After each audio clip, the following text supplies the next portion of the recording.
A vida adulta pode ser resumida em 3 palavras: boleto, boleto e boleto de novo. Brincadeiras à parte, um dos maiores desafios dos adolescentes e jovens é lidar com as finanças. E o que é que você faria por dinheiro? Participaria de uma gincana violenta como em Round 6? Bom, eu acho que talvez seja melhor a gente estudar sobre Tesouro Direto, taxa Selic. Eu sou Samu Strasser. Eu sou a Miviki. E hoje a gente vai falar sobre a vida financeira e tentar te dar algumas dicas, pode ser? Pode ser.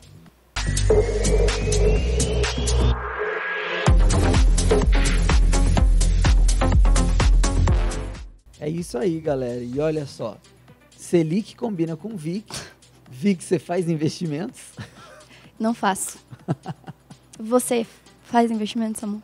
Eu invisto em mim, Vic, entendeu? Entendi. Eu acho que em algum momento os mangás vão ser uma obra de arte muito valiosa, então eu compro mangá. É pior que você já começou com uma boa perspectiva, né, Samu? Se a gente tá gastando dinheiro com convênio, terapia, minha unha tá feia, não...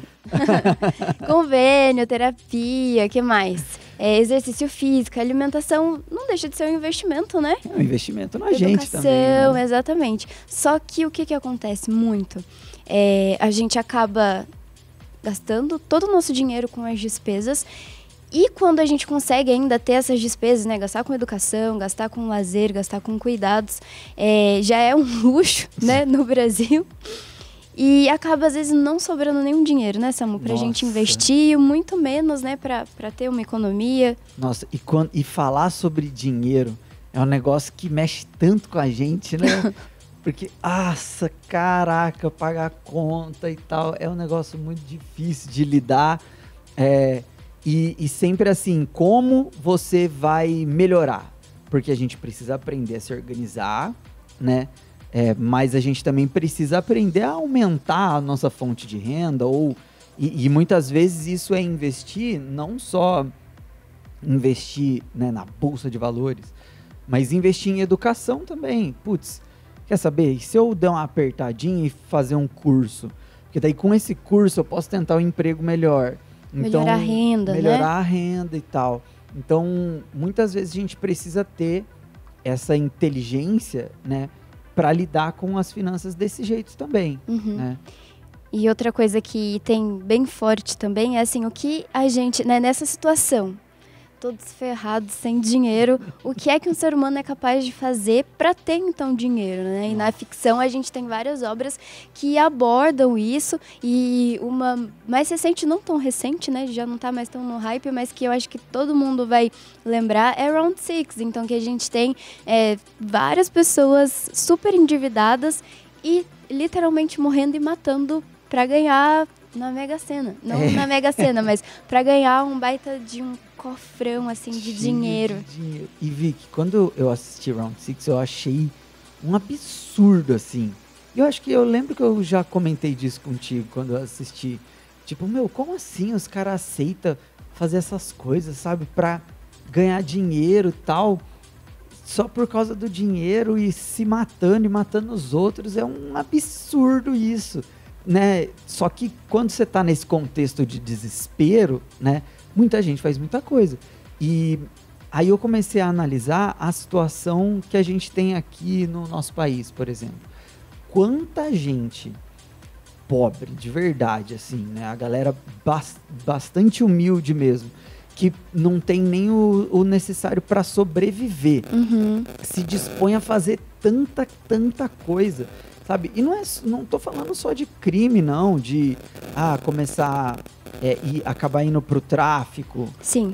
Ou cometendo crimes, né, furtos e roubos, mas se sujeitando a trabalhos em situações deploráveis, assim, sabe, que não são nada valorizados, né? Então, assim, a falta do dinheiro, ela realmente é desesperadora. Exato, e porque a gente vive numa sociedade capitalista, né? Então, se você quer comer, você precisa ter dinheiro para comprar. Então, todas as nossas necessidades básicas, cruciais, estão ligadas ao dinheiro.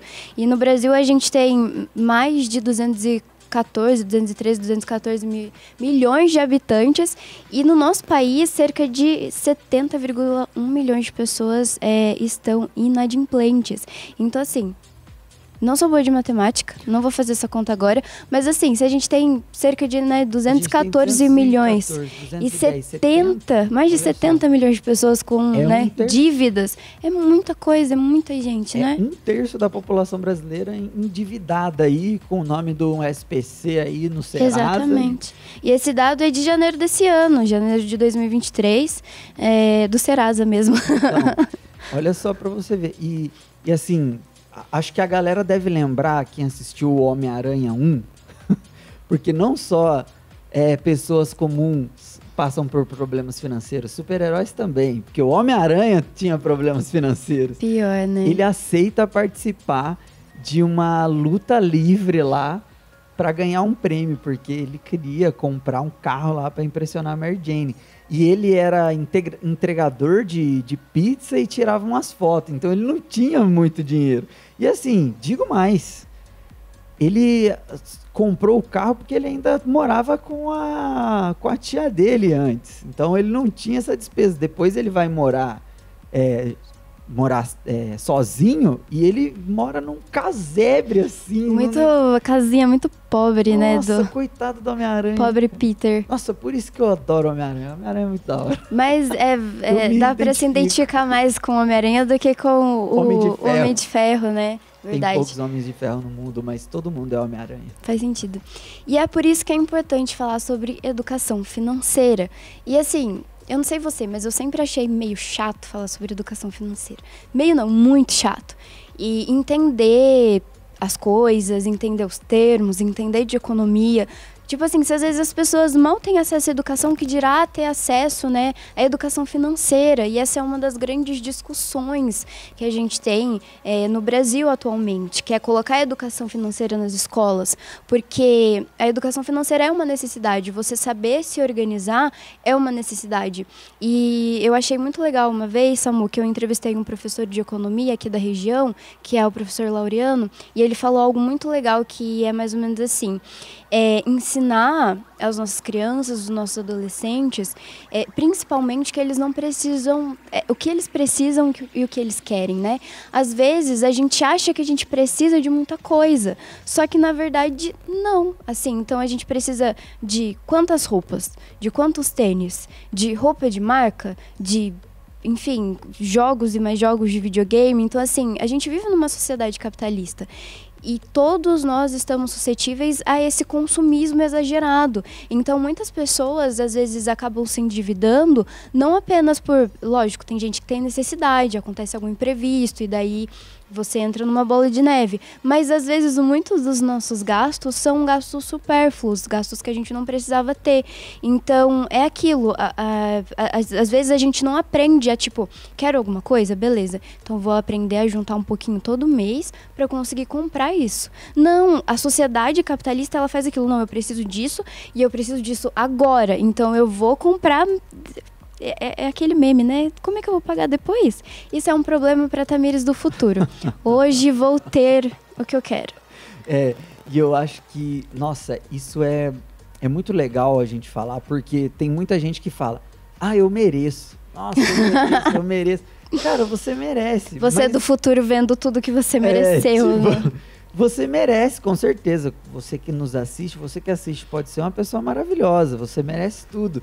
Mas talvez você não possa ter, não seja a melhor opção você ter isso agora. Né? Exatamente. E, por exemplo, eu vi que eu tenho um sonho. Aliás, eu tenho vários sonhos. Mas um dos meus sonhos que eu tenho há bastante tempo é ter um Jordan.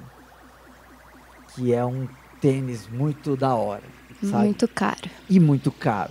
Não sei, quero ter, entendeu? Um Jordan algum dia. Já faz muito tempo que eu quero. Eu tenho? Não tenho, porque eu não vou pegar e parcelar no meu cartão um tênis de R$1.000 só porque eu quero e eu mereço. Eu sei que eu mereço, sabe? Mas não tem como, sabe? É muita grana. Exato. E aí eu acabo investindo em outras coisas na minha vida, né? Tipo assim, eu não pensava em... Eu quero Jordan há muito tempo. E aí no mês passado eu vi que eu precisava passar numa nutricionista. Uhum. E aí o que eu fiz? Ao invés de comprar o Jordan, eu passei na nutricionista, né? Porque é melhor cuidar da saúde do que... Olha só. Então, assim... Temos aqui um millennial muito A consciente. gente tem que ter um pouquinho, né, Vic? Depois de fazer bastante cagada, de entrar em várias dívidas, eu acho que a gente acaba aprendendo. O pessoal aqui da produção tá dando risada. O Vini deu risada agora. Mas, ó, Vic, uma coisa que eu acho bastante importante é a participação da família na construção dessa educação financeira. Porque muitas vezes os pais têm dificuldades financeiras e tal, não aprenderam e isso acaba passando para os filhos, né? Ensinar o valor do dinheiro, que não se pode ter tudo, é algo que deve ser trabalhado desde a infância. Uhum. Lá em casa, por exemplo, eu ia fazer compra com os meus pais, meu pai falava assim para mim, você pode escolher só uma bolacha. Uhum. Ele comprava tudo, né, que tinha que comprar para casa, mas que eu ia escolher era só uma bolacha. Uhum. Ele colocava um limite, né? É. Tipo assim, você pode, mas aqui. E se eu quisesse Tem outra limite. coisa, ele falava, então não vai ter a bolacha. Então, Uhum. assim, eu acho que isso é uma das coisas que pode despertar a consciência de valor nas crianças Uhum. também. Tem que ter essas estratégias aí, porque senão a gente cresce, a gente tem que aprender quando chega a carta do Serasa na nossa casa. Uhum. E essa falta, né, de educação financeira, ela é tão visível que, assim, a gente falou da quantidade de pessoas inadimplentes, né, no Brasil, mais de 70 milhões de brasileiros, e tem um dado aqui também do SPC Brasil, que revela que 47% das pessoas da chamada geração Z, que eu me incluo, né? Que tem hoje de 18 a 25 anos, não faz o controle dos seus gastos. Então, assim, 47% é metade da galera. E daí tem mais informações, as justificativas, né, para essa falta de controle financeiro. 19% não sabe fazer, 18% se diz preguiçoso. 18% geração Z. super sinceros. Tenho preguiça. Tenho preguiça, só compra aí e depois eu vejo. 18% também falta de hábito ou disciplina e 16% não tem rendimento, então não tem dinheiro, Não tem como gastar. não tem, né, como Controlar ter os o gastos. controle, né, se não tem dinheiro. Então, e a gente vê muito isso, né, nessa geração, a gente falando muito da geração Z e dos millennials, que a gente fala, nossa, quando meu pai tinha essa idade, ele já tinha carro, já tinha casa, como tudo ficou mais caro bem na nossa vez. Nossa, Vicky, a gente deve ter feito uma coisa muito ruim na outra vez. A pessoa fala isso, né? Porque bem na nossa vez, tipo, para comprar um terreno você precisa de 60 mil reais, sabe? Num terreno longe pra caramba do centro. Sim, tudo tá muito caro, a gasolina tá cara, os terrenos estão caros. As blusinhas não são mais blusinhas. Esse dia eu tava até comentando com o Vini. Fui numa loja nova que abriu aqui, não vou falar qual é. Aí tinha uma blusinha, de verdade, uma blusinha que poderia tranquilamente custar, tipo, 30 reais. Que costumava custar 30 reais. A blusinha tava 125 reais. Gente, a blusa não tinha nada, não tinha estampa, não tinha ouro, não tinha. Era só uma blusinha, tava 125 reais. Não, esses dias eu queria comprar um boné de um time que eu gosto aí, da NFL, e, cara, tava 200 conto o boné. E aí eu, cara, como é que eu vou, sabe, ser um torcedor, sabe? Tá difícil. Não seja. Aí o que eu fiz? Eu comprei um na Shopee. Entendi, Olha só. pronto. Aí eu vou, falei, você merece, Samuel, mas pega o baratinho, entendeu? Exato, tem que ter consciência, né? E a gente vai para um rápido intervalo, mas a gente volta daqui a pouquinho para falar mais sobre esse assunto.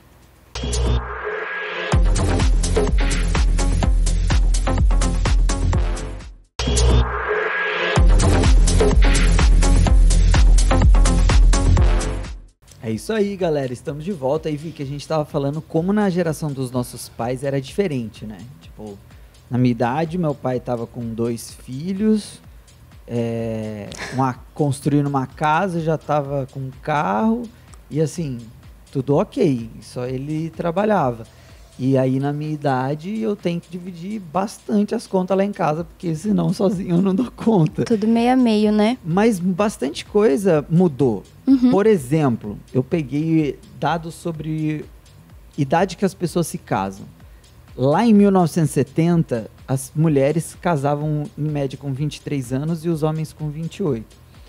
Hoje as mulheres vão casar em média lá para os 27 e os homens depois dos 30, ali, entre 30 e 33 anos. Então, assim, as pessoas, principalmente, elas escolhem muitas vezes estudar mais, né, estudar antes de casar, mas também tem a ver com essa questão financeira, né? Instabilidade no emprego, né? Sei lá, antigamente era comum a gente ver alguém entrar numa fábrica e ficar 40 anos dentro da fábrica. Hoje em dia, não. Inclusive, tem um dado sobre a geração Z que fala que 40% dos Zennials eles gostariam de deixar seus empregos dentro de 2 anos. E 35% deles falam que eles querem sair mesmo se não tiver outro emprego. Porque o mercado de trabalho ele acaba sendo bastante... ele é ruim, né? Porque ele não tem... Ele tem uma disputa muito grande. Os salários, inclusive, baixos salários é o principal motivo das pessoas quererem trocar de trabalho. Então, assim, tem más condições de trabalho, né? Um salário baixo, não tem benefício. Muitas vezes é pessoa jurídica, né? Que as pessoas trabalham nas empresas. Então, trocar de emprego, assim, trocar um ruim por outro ruim, não é um problema, né? Então, acaba que essa instabilidade do mercado de trabalho também gera, né, acaba causando esse problema de endividamento e problemas financeiros na vida dos sêniors. E a gente fica muitas vezes parado nisso, né? Porque a gente quer uma estabilidade financeira. Então, muita gente fala, né? Quero ter uma estabilidade financeira para casar, para ter filhos, para viajar, e daí a vida fica estagnada, porque é muito difícil encontrar, né? Chegar nessa estabilidade financeira. E, por exemplo, a gente estava falando em investimento, né? A importância de investimento, seja investimento mesmo em ações, né? Ou então em si mesmo, tipo pagar uma terapia, investimento em educação, a gente tem, só que como tudo acontece, às vezes até esses investimentos acabam sendo um problema. A gente tem aqui no Brasil, por exemplo, muitas pessoas, muitos estudantes que têm dívidas por conta do FIES. Então, Só que o meu FIES tá em dia, governo federal e bancos aí. O meu FIES tá em dia, tô pagando certinho, viu? Então, e daí o governo federal, ele tem 11,3 bilhões em parcelas do Fundo de Financiamento Estudantil, que é, então, o FIES.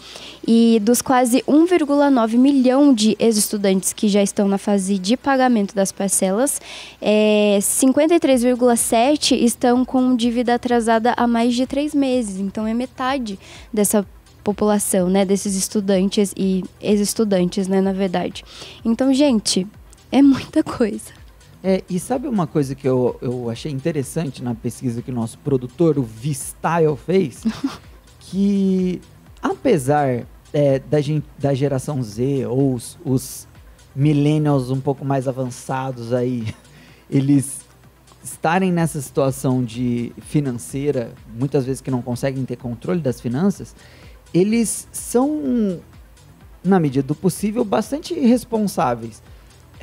Um dado que eu achei interessante é que 63% dessa galera tem renda própria e 72% ajuda nas economias domésticas, mesmo morando com os pais. Isso é muito legal. Então, assim, não é uma galera que, tipo, não cuido das minhas finanças, então não tô nem aí, meus pais me bancam, sabe?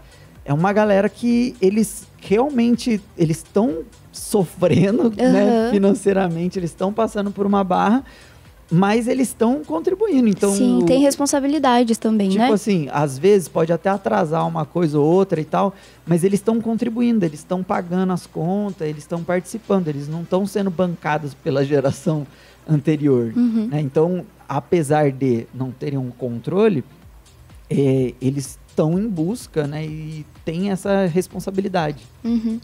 E realmente, hoje em dia, essa educação financeira, ela continua sendo um desafio, Mas a gente tem que falar sobre esse assunto porque, às vezes, as coisas parecem ser mais difíceis do que elas realmente são. Então, por exemplo, hoje em dia a gente tem muita informação na internet. Então, existem vários canais no YouTube, existem vários sites que ensinam a como ter uma boa vida financeira, a começar a ter, né? Dar esse primeiro passo, pelo menos. Lógico, a gente não vai ficar milionário de um dia para o outro, mas tem como começar esses cuidados e assistindo, né, vídeos na internet. Eu gosto muito de assistir vídeos sobre economia na internet, e tem justamente muito conteúdo também para pessoas que não têm muito dinheiro. Então, assim, como começar a investir com um pouquinho de dinheiro, como guardar dinheiro mesmo recebendo pouco, né, recebendo um salário mínimo. Então, tem conteúdo para isso. Só que às vezes a gente acha que tá muito distante, investimento é coisa de rico. Mas tem informação, a gente precisa só tirar esse tabu e começar a correr um pouquinho atrás dessa informação. Porque muitas vezes nossos pais não tiveram isso, acham que é difícil, e daí a gente tem essa concepção também de que é difícil, não é pra gente, e daí a gente nunca começa. E sabe, Vicky, um canal que quando a gente estava conversando sobre isso, eu já tinha assistido, você também, acho que bastante gente já assistiu, que é o Me Poupe, da Natália Arcuri? Isso. Natália Arcuri, que eu assisti há um tempo atrás, há alguns anos,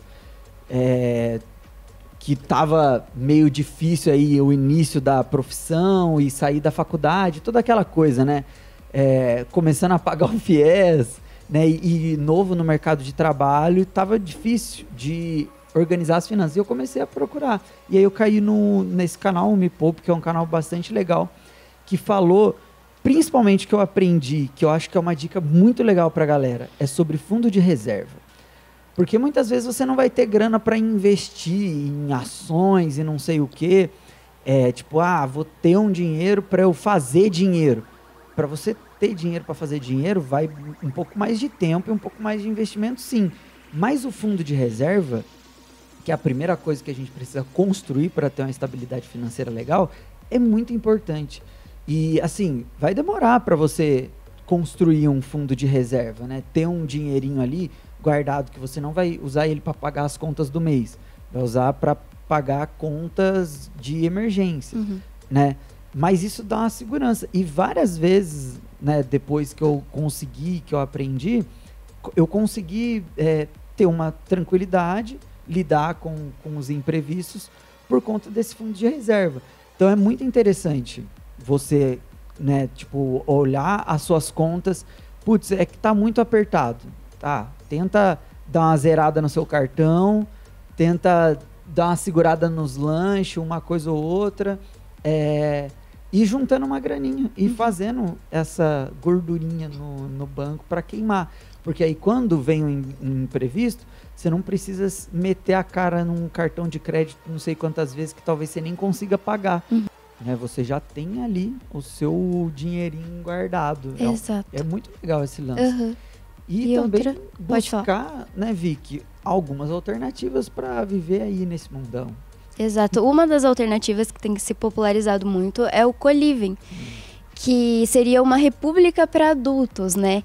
Então a gente está acostumado a ver, né, muitos estudantes em repúblicas, né? Então se mudam de cidade para estudar e daí moram numa rap, né, para dividir as despesas, né? Geralmente o estudante não tem dinheiro porque ele tá, né, começando essa vida, né, profissional, tendo as primeiras oportunidades de trabalho, então divide tudo, divide as despesas, tem um quartinho ali, divide os outros cômodos da casa, só que o co-living, que seria então essa república de adultos, começou a se popularizar em vários lugares do mundo, inclusive no Brasil. Então, que são adultos que não necessariamente estão na faculdade, não estão estudando, mas que se juntam para dividir as despesas. E eu já vi muitas notícias sobre isso, inclusive de pessoas, de casais que não são mais casados e continuam morando juntos para economizar, de amigos que se...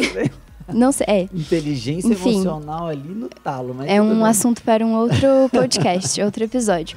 Amigos que decidem morar juntos para dividir as despesas e, às vezes, até mesmo pessoas que estão casando sem, assim, ser um relacionamento afetivo. Então, assim, são pessoas que são amigos e se casaram só no papel para, conseguir colocar um ao outro no convênio, conseguir ter mais, assim, direitos, né? E conseguir dividir mais as despesas. Às vezes, quando você é casado, é mais fácil para você comprar um imóvel.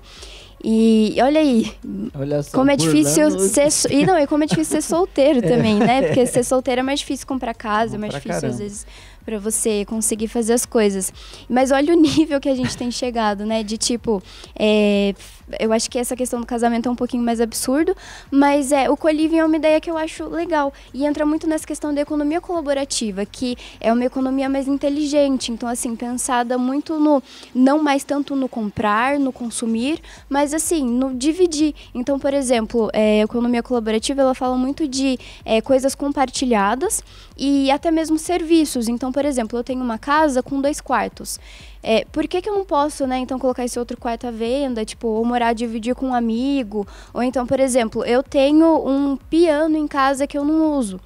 E você vai, coloca esse piano para vender, ou então coloca esse piano num lugar colaborativo e, tipo, outras pessoas podem usar. Existem várias ideias sendo criadas por aí. Hoje a gente tem carro colaborativo, então, por exemplo, você vai, aluga um carro, né, e usa naquele final de semana, você não precisa necessariamente comprar.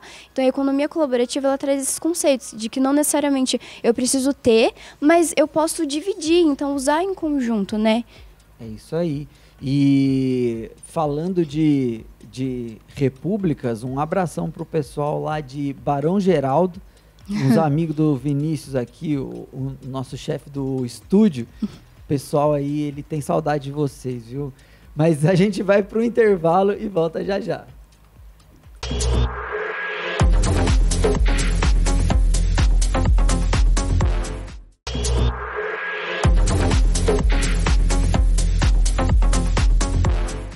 Estamos de volta e, Vicky, esse conceito do co-living é alguma coisa que tem se popularizado, né? A gente está vendo um pouco mais no Brasil por agora, mas ele não é tão de agora. A gente vê aí exemplos de co-living. É que tudo, conforme as coisas vão se popularizando, tem que dar um nome chique, né? Em inglês. Em inglês. Exatamente. Tem que dar um nome em inglês para as paradas. E aí virou o co-living, né? Que é as repúblicas de adulto. Mas a gente vê isso há muito tempo. Quem não lembra aí de Friends? Friends, a galera mora junto para dividir as despesas, né? Eles são todos adultos, né? A gente tem lá a Mônica morava com a Phoebe. Só que daí parece que tem uma treta e aí a Phoebe sai. E aí a Rachel entra. E aí eles dividem as despesas juntos. E aí o Chandler mora com o Joe. E o Ross não mora com eles, mora sozinho. Mas eles dividem ali as coisas. E aí, Ross é um playboy? Não, o Ross, ele é professor acadêmico, ele é um paleontólogo. Aí eu acho que ele vive... E assim, ele ficou meio sobrando também. Entendi ele essa separou questão. E tal, e aí ele foi morar sozinho. Enfim, e eles ficam fazendo essa dança das cadeiras aí, porque às vezes eles trocam e tal, mas dividindo as despesas. Uhum. Em Big Bang Theory tem isso também. O Leonard vai trabalhar na universidade lá, e aí ele aluga um apartamento e aluga um dos quartos, né? Aliás, é o contrário. É o Sheldon que aluga o apartamento e aluga o quarto pro Leonard. E eles têm várias regras, né? Regras de convivência. Horário de banheiro e tal. Nossa, que complexo. Tipo assim, acaba tendo que existir também nos co-living. É lógico que não no nível do Sheldon, porque o Sheldon é maluco da cabeça. Um pouco de toque, talvez. Mas tem essas regras de convivência. Seguindo as regras de convivência, as pessoas conseguem dividir as despesas, né, e economizar pra caramba, porque se for pagar uma casa sozinho, é muito mais caro. Então, eu acho que fica meio que essas dicas, assim, eu acho que a gente pode chamar de dicas, né? Tem muita informação já online, que é legal a gente ir atrás, não é tão difícil quanto a gente acha, então tem informação disponível, é só dar aquele primeiro passo.